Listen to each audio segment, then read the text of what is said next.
Penguin Audio presents City of Women by David Gillham. Read by Suzanne Bertish. Take hold of kettle, broom and pan, then you'll surely get a man. Shop and office leave alone, your true life's work lies at home. Common German rhyme of the 1930s. Who will ever ask in 300 or 500 years' time whether a Fräulein Müller or Schulze was unhappy? Heinrich Himmler, Reichsführer of the SS and Chief of the German Police, circa 1941. Berlin, 1943. 1. The blind man taps his cane rhythmically. 3 taps, 3 taps, 3 taps to gain the attention of passing Berliners. He is a cadaverous sentry with a shaved pate under an old soldier's cap, selling pencils from a canister strung about his neck. A pyramid of dots is stamped onto the armband he wears, and his round black goggles are like 2 holes poked through the day, letting the night bleed through. Sigrid fishes out the coin purse from her bag as she emerges from the U-Bahn stairwell and drops a few groschen into his cup. "Bless you," he rasps in answer to the jangle.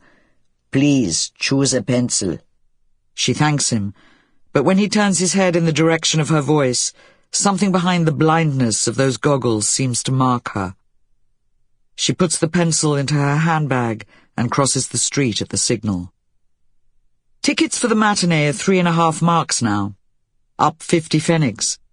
But Sigrid pays the increase without complaint. Today's feature is titled Soldiers of Tomorrow. The poster casement displays eager, tow-headed boys in soldierly Hitler-Jugend outfits, charging across a field with wooden rifles, practicing gymnastics, or peering down the barrel of a heavy-caliber machine gun under the smiling instruction of an army officer. But what's playing makes no difference. She's not here to see a film. Inside, the usual wartime patrons greet her ticket purchase with vacant appraisal. The lobby smells of mildew and unswept rugs, and the once grand chandelier lighting is dim and spotty with missing filaments. The sweets counter is empty, nothing to sell, like the rest of the town.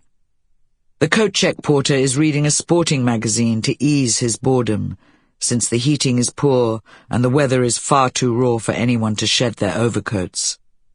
But there's a crowd waiting for the ushers to open the doors to the auditorium. In a city where the food is bad and getting worse, where rationing has emptied the shop windows, in a city slowly suffocating on the gritty effluence of another year of war, movie houses are still places to spend a few marks, without cutting coupons from a ration book or waiting one's life away in a queue. Ashen-faced pensioners are bent over their canes.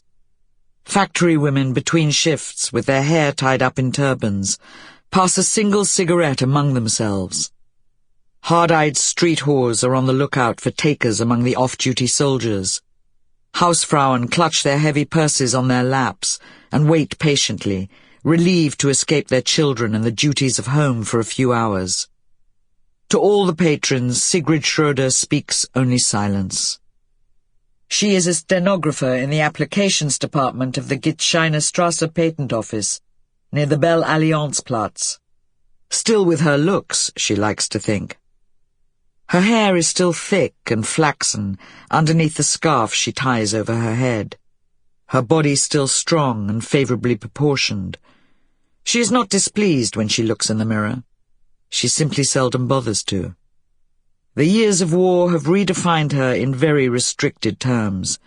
She is a number on a paybook, on a booklet of rationing coupons, a face on an identity card.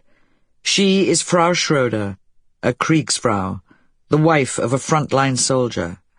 Her name is merely something to which she answers. Following the pattern of the threadbare runner, she mounts the stairs to the mezzanine, which overlooks the horseshoe shape of the central auditorium. Sample complete. Ready to continue?